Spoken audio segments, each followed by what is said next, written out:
Next topic है हमारा present continuous tense. ठीक है, some examples of present continuous tense in active and passive voice. Active and passive voice की जो मेरी सीरीज चल रही है उसमें मैंने आपको फर्स्ट पार्ट में उसका introduction active and passive voice का, सेकंड पार्ट में मैंने इसमें प्रेजेंट सिंपल टेंस करवाया था। ये इसका पार्ट 3 होगा जिसमें मैं आपको प्रेजेंट कंटिन्यूस के कुछ एग्जांपल्स के साथ इसे क्लियर कर रही हूँ। पहले मैंने यहाँ पर स्ट्रक्चर ऑफ सेंटेंस लिखा है। एक्टिव पैसिव जो होती है उसमें एक्टिव सेंटेंस का स्ट्रक्चर यहाँ पर होता है प्रेजेंट कंटिन्यूस टेंस में, जिसको टेंस का नियम भी कह सकते हैं, टेंस का रूल भी कह सकते हैं। इसमें होता है subject is am are plus verb की फोर्थ फॉर्म, जिसे कि हम वर्ब की फर्स्ट फॉर्म और आईएनजी भी कहते हैं, यानी वर्ब की फर्स्ट फॉर्म यूज़ की जाती है और उसमें साथ आईएनजी लगा दिया जाता है तो वर्ब की फोर्थ फॉर्म बन जाती है और ऑब्जेक्ट यूज़ किया जाता है। पैसिव वॉइस में अगर हम देखें तो जो ऑब्जेक्ट है वो पैसिव सब्जेक्ट बन जाता है, helping verb is am are रहती है।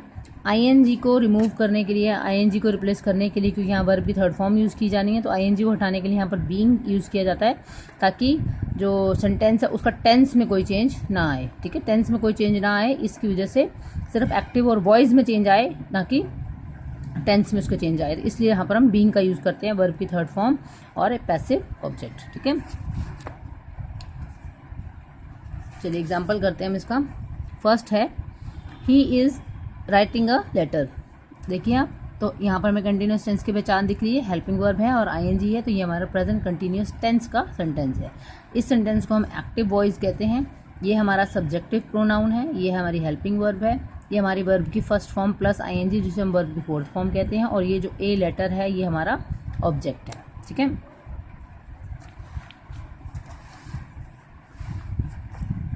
चलिए पैसिव वॉइस देखते हैं। A letter is being written by him.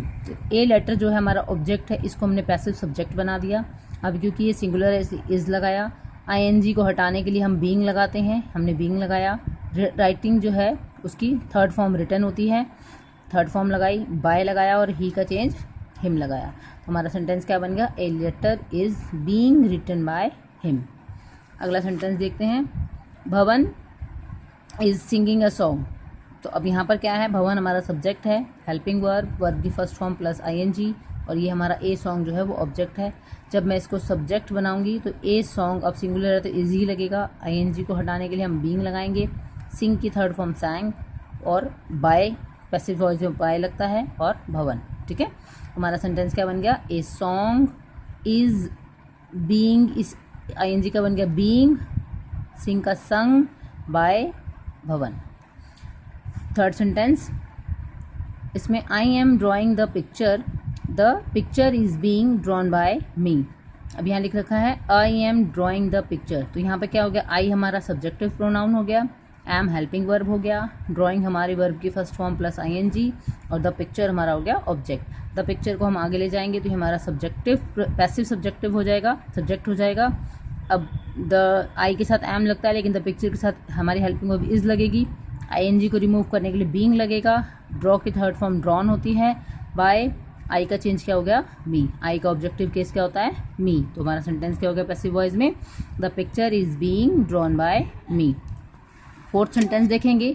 They are not picking the flowers. यहाँ पर चेंज करेंगे, the flowers are not being picked. ठीक है, अब यहाँ पर जो है आप बाय देम का यूज़ कर भी सकते हैं और नहीं भी। ठीक है, कुछ केसेस में इसका यूज़ होता है जहाँ पर आपको अगर इसका मीनिंग क्लियर ना हो रहा हो, और नहीं तो हम यहाँ पर इसको हटा भी सकते हैं। The flowers are not being picked. ठीक है, चलिए आगे करेंगे। Shweta is answering the question. अब इसका हम पैसिव वॉइस देखेंगे, तो द क्वेश्चन इज आईएनजी की जगह बीइंग आंसर्ड बाय श्वेता। ठीक है, जिसका हो गया हमारे पास आंसर्ड बाय श्वेता। चलिए अगला जो हमारा टेंस है प्रेजेंट परफेक्ट टेंस।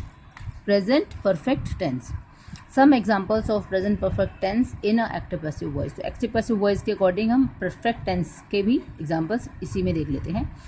एक्टिव जो हमारा ये सेंटेंस का स्ट्रक्चर होता है वो होता है हमारा subject plus has have plus verb की थर्ड फॉर्म और ऑब्जेक्ट। इस जो हमारे एक्टिव के रूल लिखा हुआ है ये हमारा टेंस का रूल भी होता है। ठीक है, जब मैं आपको टेंस करवाऊंगी तब मैं आपको वहाँ पे इसके रूल और क्लियर कर दूंगी। एक्टिव पैसिव वॉइस के बाद हमारा नेक्स्ट टॉपिक टेंस ही होगा। तो subject plus has have plus verb की थर्ड फॉर्म और ऑब्जेक्ट। अब इसका पैसिव वर्जन होगा हमारे पास passive subject plus has have plus been plus verb की थर्ड फॉर्म फिर बाय फिर पैसिव ऑब्जेक्ट। मैं एक्टिव पैसिव वॉइस करवाने से पहले टेंस ही करवाना चाहती थी, लेकिन कुछ जो फ्रेंड्स हैं उनकी रिक्वेस्ट थी कि पहले एक्टिव पैसिव वॉइस करवा दें, क्योंकि DSSB के पेपर जो हैं उनकी वैकेंसीज निकल चुकी हैं और उनको उसके लिए मेरी हेल्प की ज़रूरत थी। तो मैंने सोचा कि चलो पहले एक्टिव पैसिव वॉइस की वीडियो बना देते हैं। मैं इसकी जस्ट बाद टेंस की वीडियो भी अपलोड करूँगी। ठीक है, ठीक, चलिए फर्स्ट एक एग्जांपल देखते हैं। नूतन हैज़ रिटन दिस लेटर। अब यहाँ पर देखिए ये सेंटेंस का आप स्ट्रक्चर देखते हैं, ये प्रेजेंट परफेक्ट टेंस का स्ट्रक्चर है। सब्जेक्ट हैज़ वर्ब की थर्ड फॉर्म और ऑब्जेक्ट। जब मैं इसको पैसिव वॉइस में चेंज करती हूँ तो हमारा आ जाएगा दिस लेटर। तो दिस लेटर, ये चीज़ ध्यान रखनी है, जब आप इसको पैसिव वॉइस में चेंज करेंगे तो जैसे यहाँ पर टी हमारा स्मॉल है, तो आप क्योंकि ये अल्फ़ाबेट फर्स्ट में आता है इसको आपको कैपिटल लिखना है। छोटी छोटी गलतियाँ कर देते हैं बच्चे। ठीक है, this letter.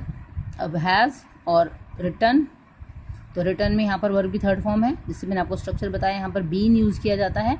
Been return verb की थर्ड फॉर्म ही रहती है। ये वाला जो स्ट्रक्चर होता है सबसे इजी रहता है, बिकॉज इसमें वर्ब की थर्ड फॉर्म का कोई इशू नहीं होता। आपको वर्ब की फॉर्म से याद भी नहीं है तो आपको सेम वर्ब ही इसमें लिखनी पड़ती है। जहाँ पर भी हैज़ हैव लिखा होगा आपने वर्ब को चेंज नहीं करना, एज इट इज़ ही उसको लिखा जाता है, क्योंकि इसके एक्टिव वॉइस में भी वर्ब की थर्ड फॉर्म होती है और पैसिव वॉइस में भी वर्ब की थर्ड फॉर्म ही होती है। इसलिए रिटर्न बाय नूतन।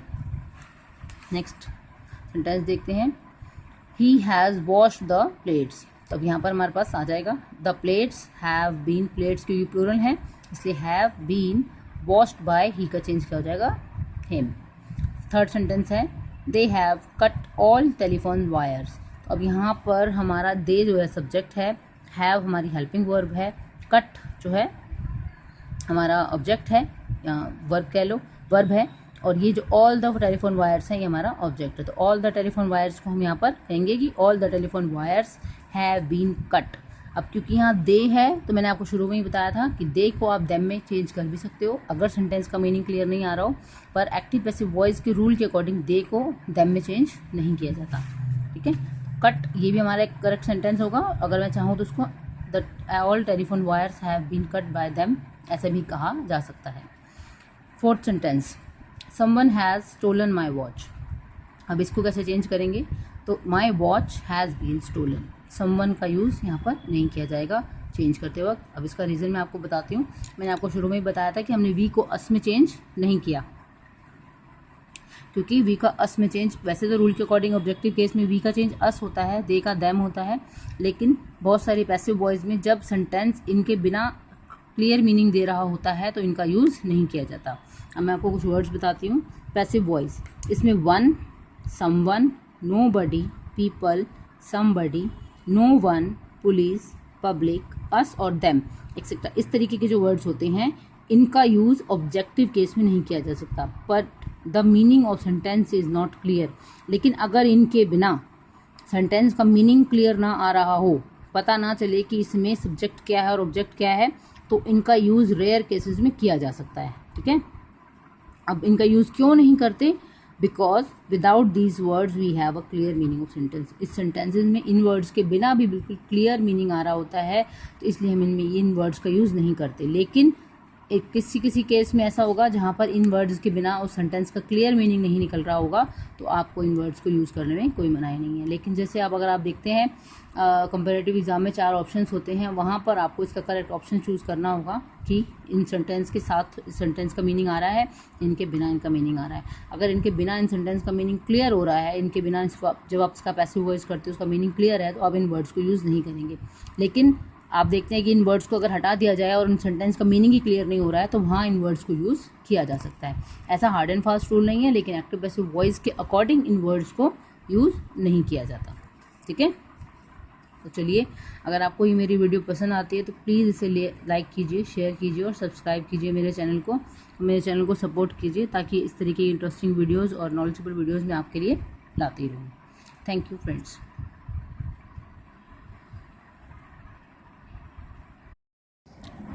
फ्रेंड्स, ये कुछ सेंटेंस हैं प्रेजेंट कंटिन्यूअस टेंस के। जैसे आप ये सारे एक्टिव सेंटेंसेस हैं जिसे आप पैसिव वॉइस में चेंज कीजिए, और इसका रिप्लाई आप मुझे कमेंट बॉक्स में कर सकते हैं। वहाँ मैं आपको इसका अगर कोई जो है इससे रिलेटेड कोई प्रॉब्लम है और अगर ये आपके सेंटेंसेस ठीक होंगे तो मैं आपको रिप्लाई करूँगी। ठीक है, तो आप इन सेंटेंसेस को अपने यहाँ पर सॉल्व कीजिए आप वीडियोस की हेल्प से, और उसके बाद आप इसका जो है आंसर मुझे कमेंट बॉक्स में दीजिए। फर्स्ट है हमारा सेंटेंस है इसमें, she is telling a lie. Second sentence है हमारा, the childrens are flying kites. The peon is ringing the bell. Fourth sentence is we are solving the problem. Fifth sentence है, Mukesh is not driving a motor car. तो ये 5 sentence हैं, आप इन्हें change कीजिए। अगर आप इसे परफेक्टली चेंज कर पाते हैं तो आप काफ़ी हद तक एक्टिव पैसिव वॉइस को समझ चुके हैं। आगे जो हमारा अगला टेंस है ये है हमारा present perfect tense. First sentence है, he has read the Upanishad. ठीक है, यहाँ पर रीड की जगह इसको रेड पढ़ेंगे, he has read the Upanishad. Someone has stolen her god. Third sentence is they have spend all the money. Fourth sentence is Australia has won the football match. आप इन्हें चेंज कीजिए, चेंज करके इसका जो रिप्लाई है answer है वो आप मुझे कमेंट बॉक्स में दिखिए, मैं आपको इसके राइट और रॉन्ग बताऊंगी। और अगर आपको इससे कोई रिलेटेड प्रॉब्लम है या आप और किस टॉपिक पर वीडियो चाहते हैं आप मुझे कमेंट बॉक्स में रिप्लाई कीजिए, बताइए, ताकि मैं उससे रिलेटेड आगे वीडियो आपकी बना सकूं। और अगर आपको मेरी वीडियो पसंद आए तो प्लीज़ इसे लाइक शेयर एंड सब्सक्राइब कीजिए। Thank you friends.